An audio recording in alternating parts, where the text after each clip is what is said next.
Hello everybody, welcome back to Disco Elysium with me, See What He So.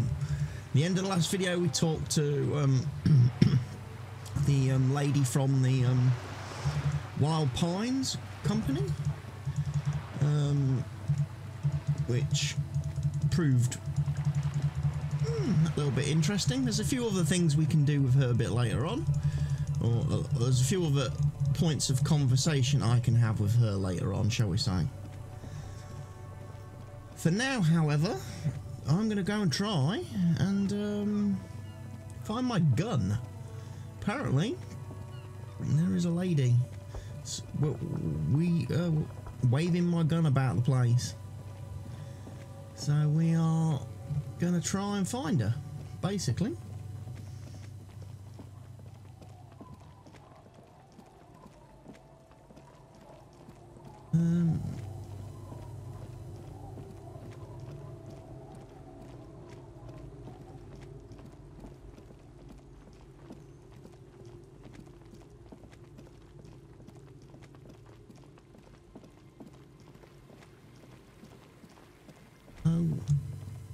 Oh, there was a bit there.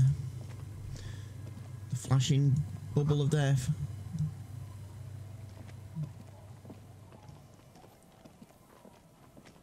Right, so where are we? The Boardwalk.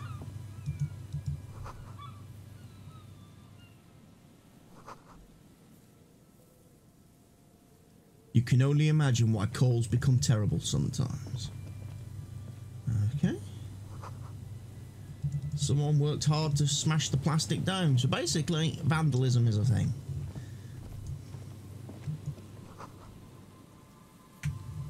Oh, hello, what we got there?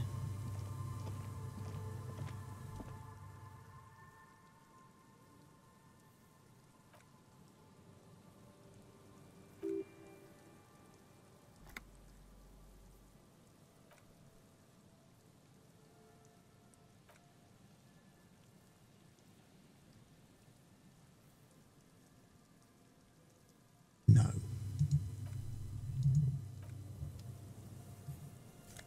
Take. Sorry, Kim, I'm taking it. It's a jacket. We take all things.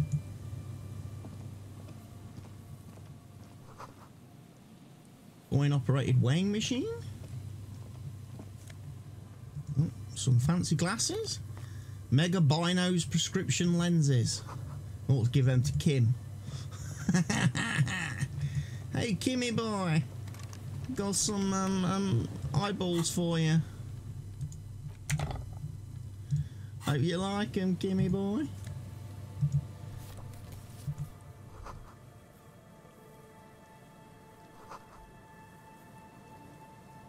A vagrant has tried to make this place hospitable. Right, fair enough. Just having a quick look around. Oh, some coins. We'll take the money. The rail. We're down to 9 rail, by the way, which means after today, I can't afford to pay the bloke who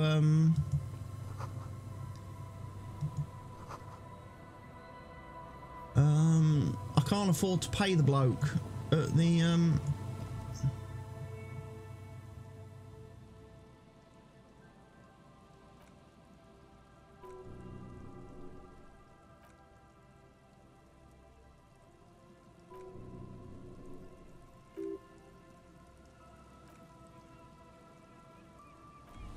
We've got a dead body, people. Another one. Oh my lord.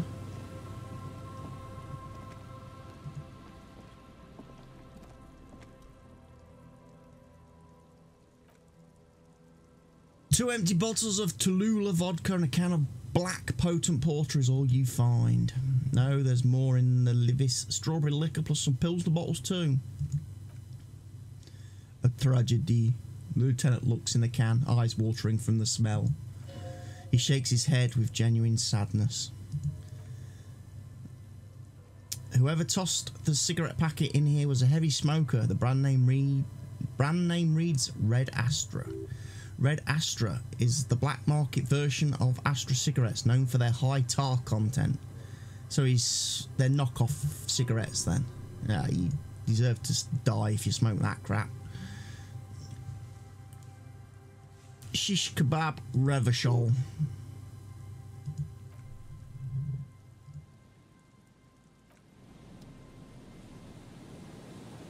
There's a body. A man lies on the Boardwalk, his limbs bent and neck turned at an unnatural angle. Right next to him is an empty bottle of spirits. In his cramped hand, a chewing gum wrapper. Half of his body has slipped between the cracked Boardwalk, starting with the left leg. The fall has left him broken, contorted like a sad puppet. The smell is not as bad as the 2 weeks old corpse, but it's definitely heading there. Hold on. The lieutenant squats next to the corpse and examines his face. Two bulging eyes stare back at him, void of any signs of life. Lividity is faintly pronounced. Whoever this is, he's been dead for 2 days, no longer. He stands up and shivers as the gust of wind blows through his bomber jacket. We need to investigate. Another dead body. This is your job. Steel yourself. Calm now, carefully. Just another day. Just another dead body. Breathe. Study the man's clothes. He's wearing mudcake boots, beige trousers, and an old brown leather jacket with a bright blue lining. There are traces of kebab sauce on his chest. The leather jacket suits him well. It must be custom made. A cool leather jacket with a bolt of blue. Oh no, this sounds terribly familiar. Search his pockets. Item gained, folded library card. You find some sunflower seeds and a rain-soaked library card. Folded into two. His jacket feels sodden and heavy under your hand. Good. We should take a look at that library card after this is done. Study the man himself. The man has fallen through a crack in the Boardwalk and hit his head against the metal bench. Coagulated blood covers his black hair. One of his feet is still tangling through the hole. I should probably say dangling, but, you know. You have to be quite inebriated to fall that bad. 40 g of pure alcohol, 3 bottles of wine, or 1.5 spirits. Or maybe it was just dark. When damp, these boards are really slippery. Even a sober man could lose their balance here. Examine his face, as it gives you a nice face hugger type logo there. His expression is dull, like the sea behind him, drops of water shining on his moustache. His eyes, empty and wide, look frightening in their frozen gaze. Height, 170 to 175 centimetres, curly hair, stout build. Aged, he's approximately 50 to 60 years. He was confused when he died, confused and alone, most likely overcome with the awful surprise of it all. He was just about to head home. The first step back home proved to be his last. Study the surroundings. There's some dry blood on the metal bench, right where the corpse's head rests. The floorboards are rotten and slippery wet around the hole. An empty bottle lies nearby. A chewing gum wrapper is clutched in his fist. Be very, very careful where you step here. Examine the man's head. A dry chunk of blood covers the hair at the back of his head. An open wound is sticky and cold to your touch. This is what killed him. This is where he came out of himself, drop by drop, where he was unconscious. It took 3, maybe 4 minutes. I don't see any other major wounds, do you? No, just this one at the back of his head. Seems like the head wound was fatal. It's exactly the shape of the bench. Right, step on the floorboards. They screech under your feet ominously. It's hard to say whether the dead man's weight was what caused the Boardwalk to break. It definitely looked fragile. You see waves churning below. Something cracks beneath your feet. He could have easily disappeared into the sea through that hole and you would never have found him. Examine the bottle. A 0.75 litre Tulula vodka with its cap missing. There's hardly anything left inside. It's mid-market spirits with a slight touch of methanol. The man meant to enjoy himself, have a good time. Tear all around us. He looks at 2 other bottles forgotten near the coin-operated viewer. The Rubowski Spearmint Chewing Gum. Green leaves on the cover. Man's mouth is half agape from the terror of the fall. Look in. The blackness of death stench. You think you see white chewing gum too? Confirmed. Nearly the whole pack is there, solidified on his lower rear teeth. He ate the whole pack, right? It's to cover the smell of alcohol before going home. The worst thing is, I've seen it before. Almost the same scenario. Even the chewing gum. It's always the same. In a ditch, off a road below the 881, he thinks. A young father. Then he shakes his head to make the memory stop. Who is this man? Looks like one of the locals. He'd have to know this spot to come here. You don't just walk over here. He looks south the way you came. But that's just a lazy assumption. What do you think? A dead working class man with a bottle in his hand. Don't deceive yourself. You know who this is. We know who this is. It's the working class woman's missing husband, dead on the boardwalk. The woman you met at the bookstand? He looks at the bundle of flesh and rags lying on the ground. Why do you think it's her husband? The leather jacket. It matches her description perfectly. The bright blue lining. He nods. Points at the ring on the left man. Well, he's definitely someone's husband. He was someone's husband. So what do you think happened here? Death by misadventure. He slipped, fell through the boardwalk. A truly unfortunate accident. If it wouldn't have been for that bench, he'd be alive.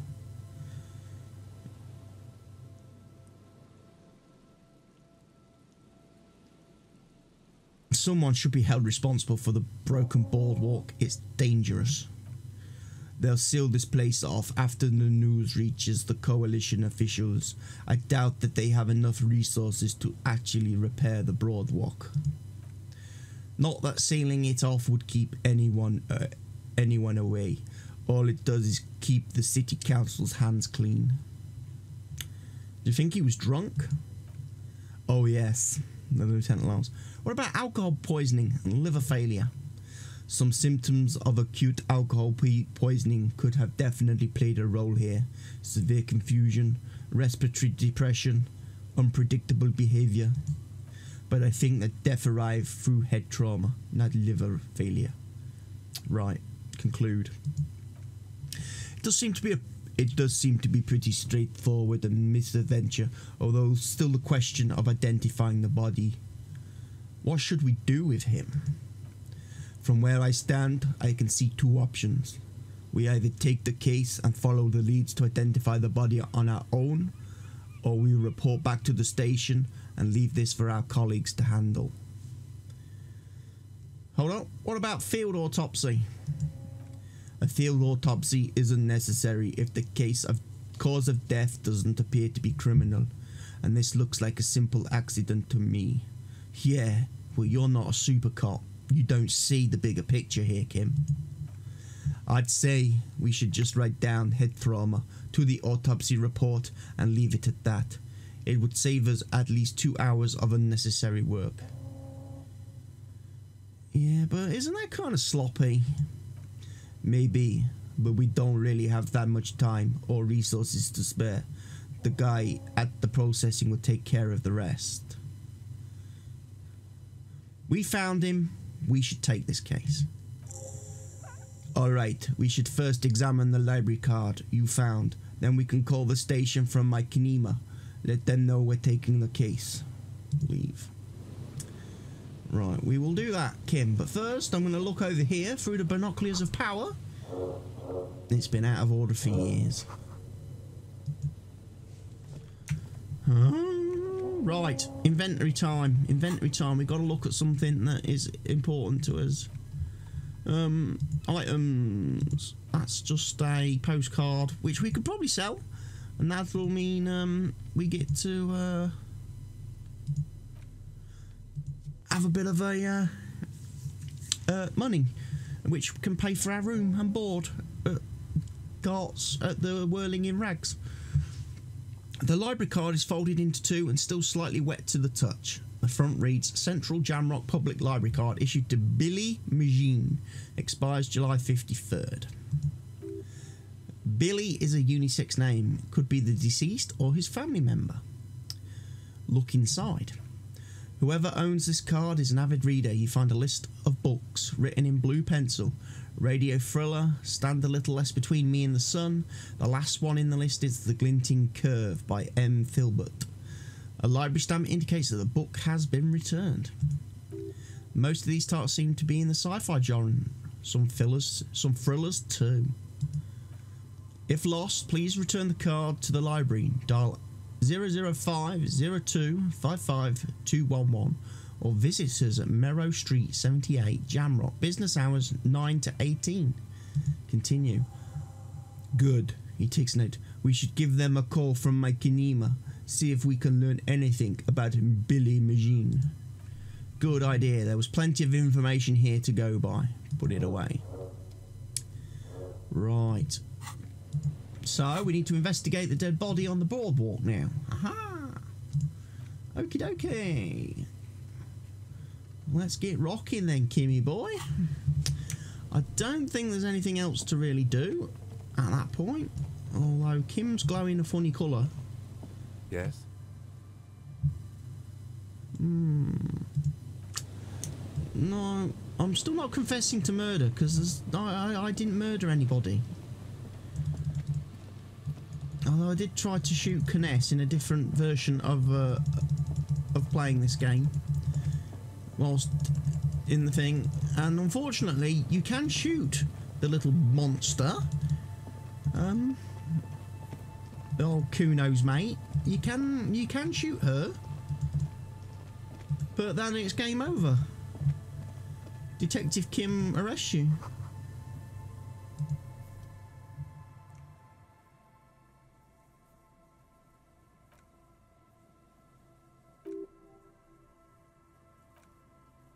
No, he shakes his head. I won't even try, you know. He takes his glasses off. Yeah. I had a partner once. They called him Eyes because he had to show me things. It's that bad. Can you still shoot though? Well, enough actually. It's odd how that works. I'm no sharpshooter, but I pass my shooting courses 7 out of 10. Oh great, so 3 times out of 10 he's gonna miss. Which means 3 times out of 10 when somebody's shooting at us.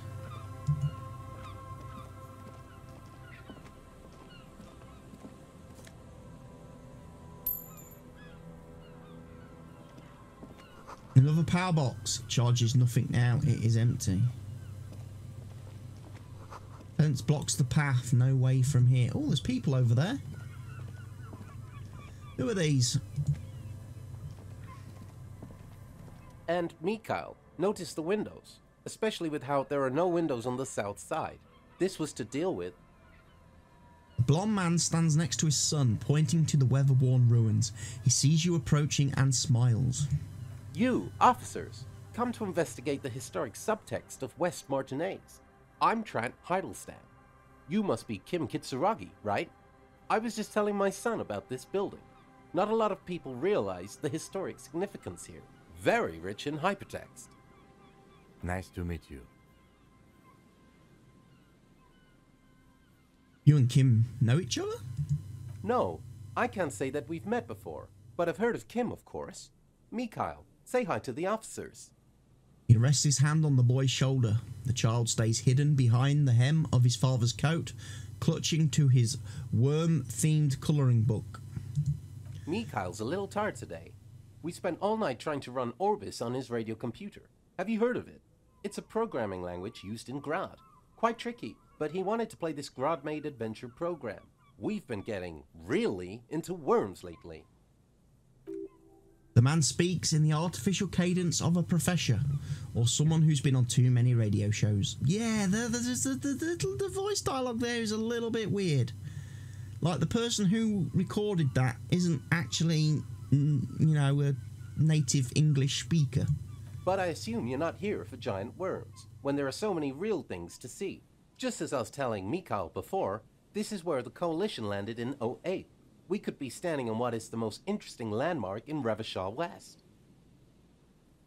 He kind of talks like he's a robot program that is not programmed correctly. Sounds like an early version of Siri, this guy. This man is your half-brother. You feel it, but why? Wow, get a load of this guy. He really enjoys his trivia.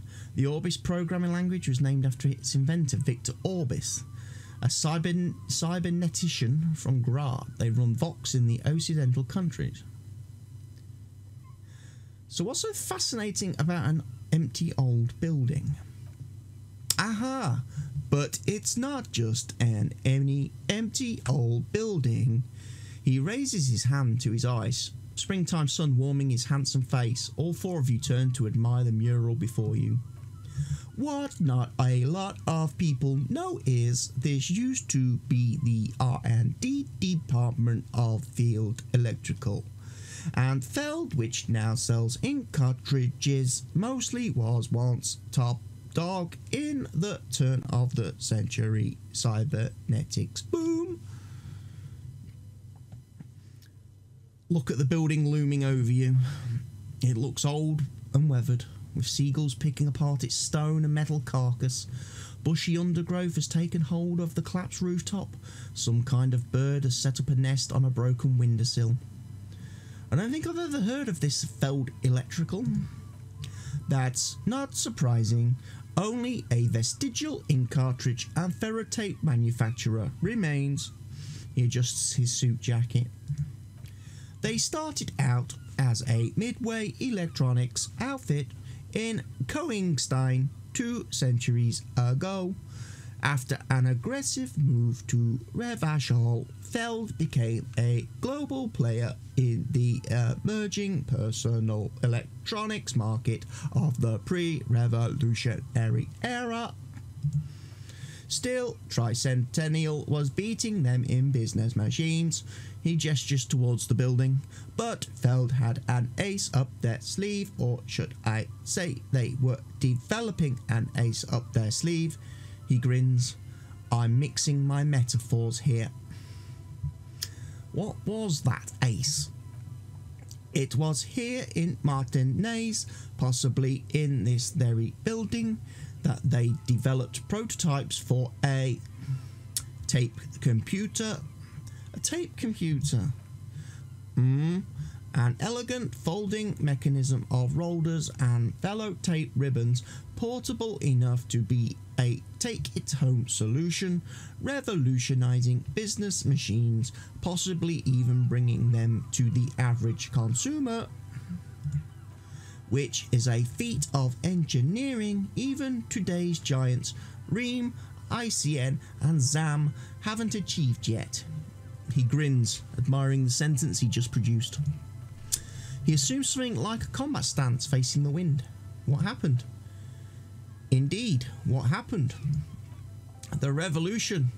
The boy wipes his nose on his sleeve. He nods. Unfortunately, their moonshot project never made to the market. Feld's move to Revachol backfired.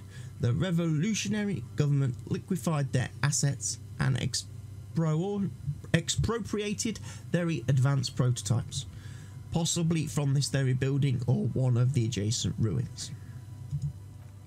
He pauses, pointing to the other building, then continues. All of this was built by Feld, even the Boardwalk. Wild Pines built Martinez proper as a resort for their middle management. Feld built this side of town for R&D. You're saying that Feld Electrical built this Boardwalk? Yes, they even built a pleasure wheel, but that got destroyed in the war. A pleasure wheel.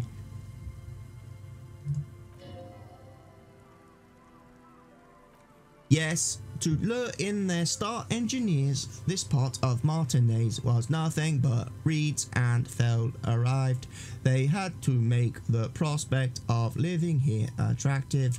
It was supposed to become a global center for innovation in cybernetics, but history had other plans. So what happened to the engineers, the company people? Oh, I'm afraid it didn't end well for the boys. He smiles again, as if he's somehow personally responsible for this bleak turn of events.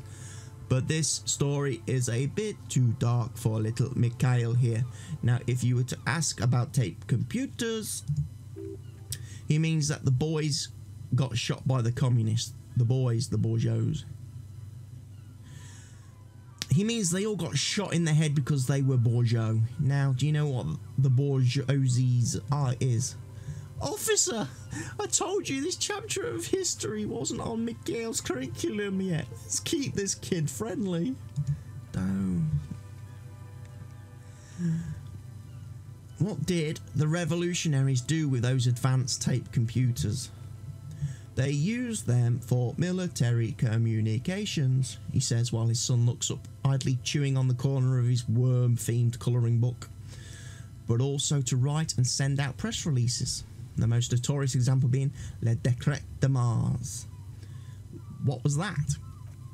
What's the March Decree? I mean, the radio transmission was sent out to news agencies and world governments by the newly created Commune of Revachol on the 7th of March in the year 2. A short-lived legislative foundation for a short-lived utopia. It's a beautiful piece of text, actually. A singer-songwriter I know, Charette, called it a love poem to Revachol on her political concept album Bons Bases de Inslind. You should read it. Every local library in Revachol stops a copy of the decree. I tried to get Mikhail to memorize it. He looks at his son, who starts giggling, his face hidden behind the book. Orwell tried to. Someone was much too interested in worms to be paying any attention. So how did the tape computers work? Actually, no one knows. No one even knows what a computer made entirely of tape would look like, but word has it they were very elegant, exquisite, alien-looking, turn-of-the-century hardware. He raises his finger, remembering something. Buckle up. 10 years ago, I did a little freelancing, I guess you could say. I was a special consultant for an exhibition at the Wumpty Dumpty Dom Centre in Vriedfort, Orange. It raised the same questions, and we had lengthy discussions with Paul Ockerman, who was head curator at the time. This was before the twins Keith and Guy Just joined the team, trying to... Wait, did he say Wumpty Dumpty Dom Centre? He did say Wumpty Dumpty Dom Centre. He did. He said Wumpty Dumpty Dom Centre like it's the most natural thing in the world. What the hell is a Wumpty Dumpty Dom Centre? And who the hell are Keith and Guy Just? This is all ninsy pinsy garga barb for sissy people.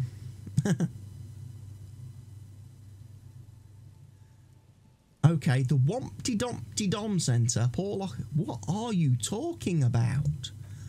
The Wumpty Dumpty Dom Centre for Contemporary Arts. There it is again, those words.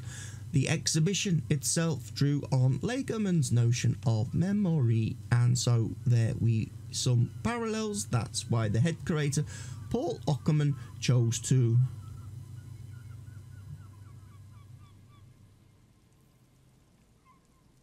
You're making this up. Kim, is he making this up? In fact, I'm not. The Wumpty Dumpty Dom Centre, he says casually, is a place you can visit if you ever in Vriedfort and are ever in the market for an exhibition space / contemporary art research centre. But perhaps I should return to the tape. Computers, as I was saying, the device itself was very elegant, fragile even. One could write directly on the tape using a special chemical solution. The machine would then analyze the handwriting, perform operations, and project output onto a white screen. It was a beautiful, delicate thing, made of black film and folding tape structures. The RCM should get some of those. Even one would be very useful, he agrees. Though I understand the socio-economic cause of the revolution, it pains me to imagine the revolutionaries setting fire to this precious device. But so they did. The Feld playback experiment vanished into the fires of '07. Why did the revolutionaries destroy it? Who knows? Maybe it was an accident, or maybe they didn't want the technology to end up in the wrong hands. Either way, they're all gone now.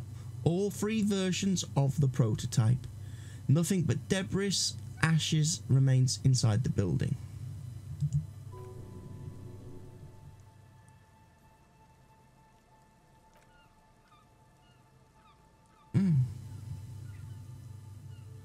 No, I'm going to leave at that point. I'm not asking him for money. We don't need to know that. Right, come on, Kim. There's some more people around the corner, and we've still got to find this woman who's lurking about the place a bit, waving my gun at people.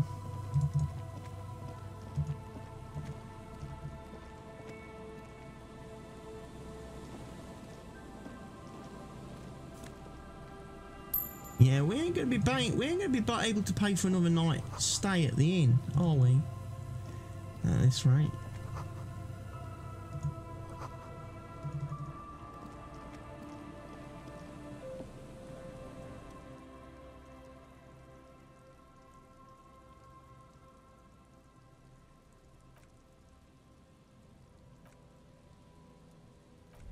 What's over there then? Number on it says 11.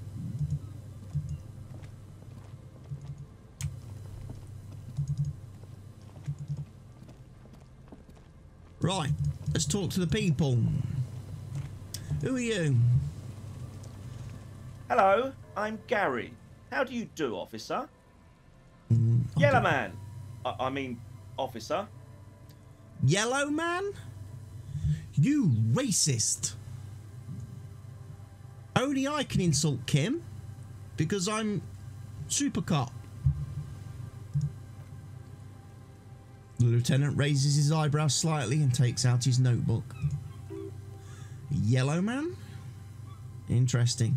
This is something to ask him about after a little probing first. I'm just waiting for my friend Morel to finish up with his insect traps so we can return to civilization. Not a lover of the great outdoors? I like nature, just not this bloody coast.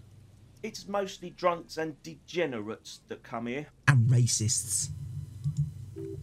Degenerates, this man respects authority too much to see the truth inscribed upon thine own visage. Britann, thou art a paragon of virtue.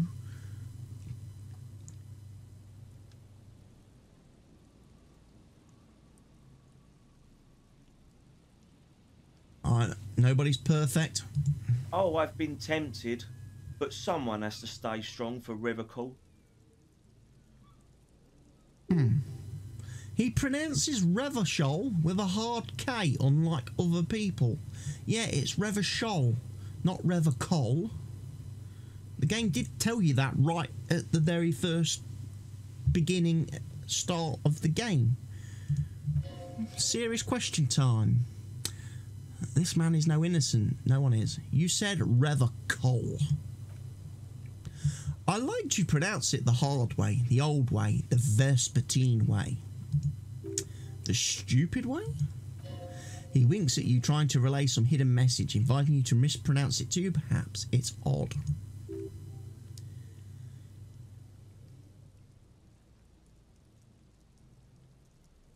Do you know, I think, Are you a cryptozoologist too?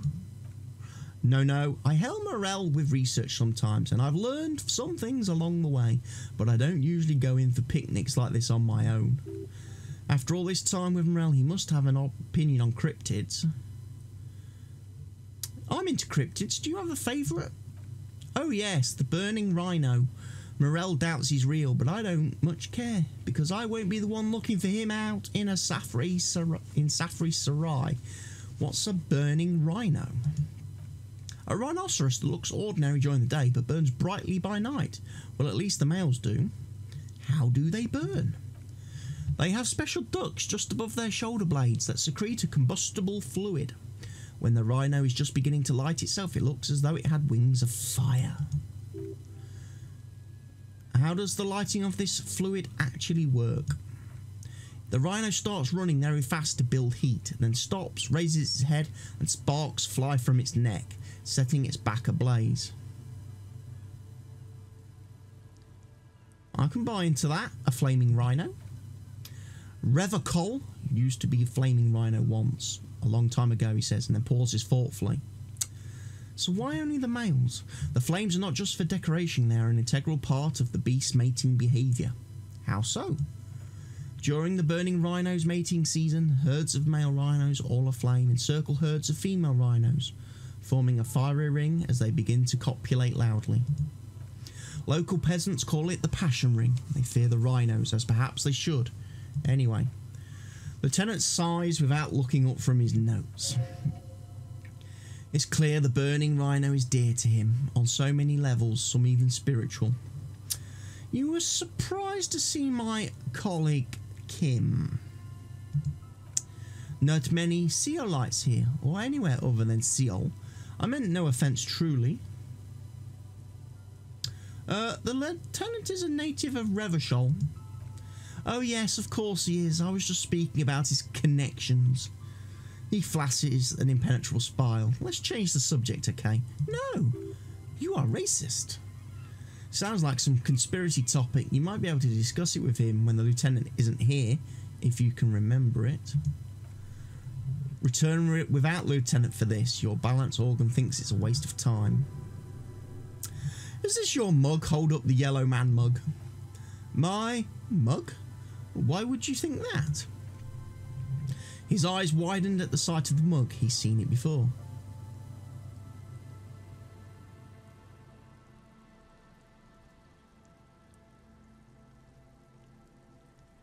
I can see you recognise it. It's in your eyes. I may have had a similar looking mug in the past, that's all.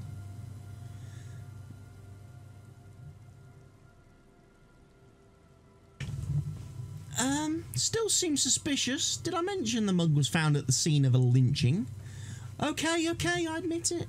I threw the mug away in the trash container behind the hostel. I know I shouldn't have, and I'm very sorry, officer. He pauses. You're not going to find me, are you? I am. Rip out a fine slip. 250 rail, the maximum. Oh God, 250? How am I going to pay that? He looks at the slip of yellow copy paper, then gets hold of himself. Okay, I'll work harder. I'll pay it off, I promise. That is considerable expense to him. 1 month's wages, most likely. It's in a way admirable how quickly he composes himself after such a blow. The man digs authority even when it's bullying him. I'm not bullying him. He's a racist. And I'll never do it again. I don't know what got into me, really. Work has been stressful lately. Damn Kyoko's price dumping us out of competition. What did you do, Gary? Nothing. Just answering some questions, helping out the law. You're right. Remember, I am the law. Here we go. Start pumping the sweet info. So, how did you get into the trash container? I know a guy who works with trash collection services, CS Municipal. He gave me a master key for the trash containers of Martinez. Oh, just keep digging a hole for yourself, mate. That's illegal too. Why would you need to get into everyone's trash? Because he wants to steal stuff. So I can use the Whirling's trash compactor to store my own stuff. garbage disposal is expensive as hell. The damn Himians run it like a mob. I'm sorry, okay? I thought I could cut costs. I shouldn't have. I shouldn't have disgraced myself. Disgraced? The lieutenant raises his eyebrows and looks up. No need for histrionics, sir. It was, after all, just a container. It's not just a trash container, Kim. Gary, did you put the clothes of a murder victim, the man who was hanged behind the whirling in rags, into the trash container? Officer, please, let me explain. It's not like that. Oh, yeah, do explain. Do tell me why you took a murdered person, removed his clothes, and put them in a trash container. And I'm not to think that that's slightly in any way suspicious or illegal? I was only cleaning up. I live right across the yard from where he was hanged, and I saw him stripped naked. All the clothes lying around in the yard smelling. People are animals, you know. Yes, yes. What happened? Then I came out to clean up the rags because no one else would. I put them into the whirling's trash, along with a broken mug. Admittedly, he changes his mind mid-sentence. Okay, I was coming to throw the mug away, and well, I threw the mug there and the clothes too. Right, it was just civic duty, the lieutenant remarks drolly. Exactly, that's exactly what it was. Civic duty. As he shifts uncomfortably, a series of clicks like the clinking of glass beads against one another as they roll across a hardwood floor. You've heard the sound before, but where? What's that strange sound? What sound? Don't mess with me. I think you know what I'm talking about. I haven't the slightest. There's lots of weird stuff out here in the reeds. Though insects, trash, could be the wind shifting some garbage nearby. Every day the wind shifts, the reeds and whatever was left in them. Tambourines and condom wrappers, plastic and glass bottles, the smell of decay. The sound you heard was not the sound of something easily abandoned. You wouldn't happen to know anything about the victim's missing armour, would you? Armour? No, he changes his mind. I mean, yes, of course. I know he was wearing armour, but I don't know anything about it. An infant could see he's not telling the truth. He's too scared to admit more wrongdoing. There's something going on here. You should observe him more closely after this topic is concluded. Let's move on for now. I hope I could help your investigation in my small way. He's visibly relieved it's over.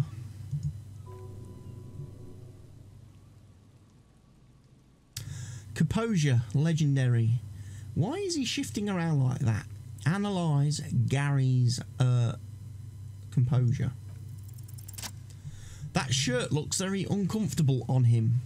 Look at the buttons, barely keeping that thing together, as if something is ready to rip out from underneath. Something worn underneath it. Yes, like a piece of ceramic armour, for example. One that makes a clicking sound when the plates meet each other, resembling pearls or marbles stolen from the corpse in the yard near where he lives. I see you're a connoisseur of the high-quality combat gear, Gary. He freezes and sighs heavily. I knew you'd figure it out, officer. I'm sorry I didn't tell you at once. I was, he unbuttons the shirt. You see gleaming white ceramic shine underneath. A thin layer of interlocking plates covers his gaunt torso. I was ashamed of what I did, and I didn't want you to know. We're not detecting falsehood, sire. He's gearing up to admit the truth. The shame is surprisingly sincere. Gary, what's going on? Morel the Crypt. This is the husband of Professor Xavier. I mean Wheels. The old lady in the chair. So I need to talk to him soon. Later, Morel. I've got apologising to do. No, you've got explaining to do. Why did you really put those clothes in the trash? Everyone was picking those pieces off him, and I was watching them do it, and they scattered his clothes all over the yard. Everything was smelling. So I went there to take out my trash and started cleaning up. All those rags on the ground, him swinging up there in... At a lapse of honour, sir. I thought, he's a foreigner. They all say he wasn't from here. Only the cuirass was left, so I stripped it off him. It was early in the morning, no one saw me. I took it with me. It was a mistake. Had I known it'd give you guys trouble, I wouldn't have. We're detecting sincere contrition here, sire. He's not trying to flatter anyone. It's okay. The lieutenant just... It was a loose end, and you're tying it up now. I'm so sorry I called you Yellow Man. CLI officers commanded the suzerain's navy. Most of them sided with the king when... We're thoroughly conservative men, he realises suddenly. It's difficult to say what the lieutenant thinks of this historic apology. His face does not belie emotions. Why did you lie to me, Gary? Because I was weak, he says, staring at nothing in particular. I should have told you the moment I saw you, but... The hell, Gary? Are you in trouble? I'll explain later. Do you know who killed the hanged man? I always thought it was the Union. Some Union hardasses lynched him because of the strike. But almost everyone in town knows that. I wish I could tell you more. He shakes his head. This is all he knows. Give me the armour now, Gary. Item gained. Fairweather T500 cuirass. He sighs again, hangs his head and unbuttons his shirt fully. A cuirass that matches the dead man's boots comes into view. Soon it is in your hands, smelling of his sweat. But so light to hold, like a bag of cotton. This is it. This will protect your mortal shell. Don it and live. Are we done here, Gary? So, Gary, you live nearby in an apartment in Martinez, pointing its direction. Sure do, officer. His eyes narrow slightly. He's wondering where this is going. Are you a big man from Heimdall fan? How? I saw that ridiculous poster in your apartment along with all your other colonialist memorabilia. But why were you in my apartment? Mr. Everett Clare asked me to get your door open. I figured I'd take a look around while I was at it. So you work for Everett Clare? Officers, please tell him when they're good. No, tell him I'll make it up to him. What have I done? He'll send the muscle after me.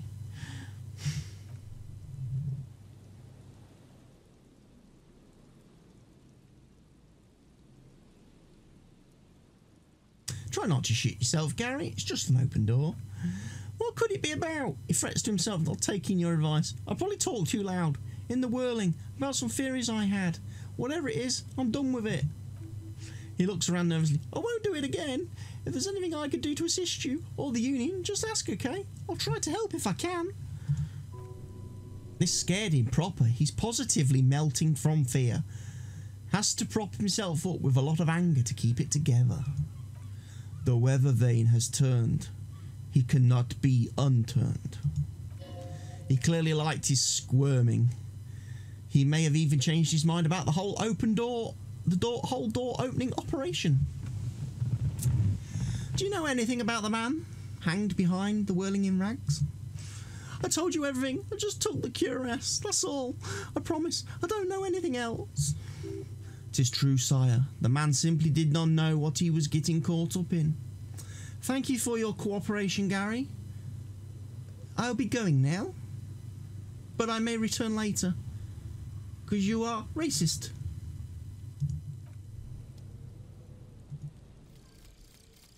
Thought complete, the Fairweather T500. Oh. Remember that weakness you were looking for in the ceramic armour? Like maybe it can only stop small, fast projectiles, but a large, slow-moving pry bar would shatter it? Or if I run an electrical current through it, maybe it will melt? Or personal favourite, frequency something radio weapon? None of that would work. You need to shoot the part of the enemy that doesn't have Fairweather T500 on it. because the armour itself is invulnerable.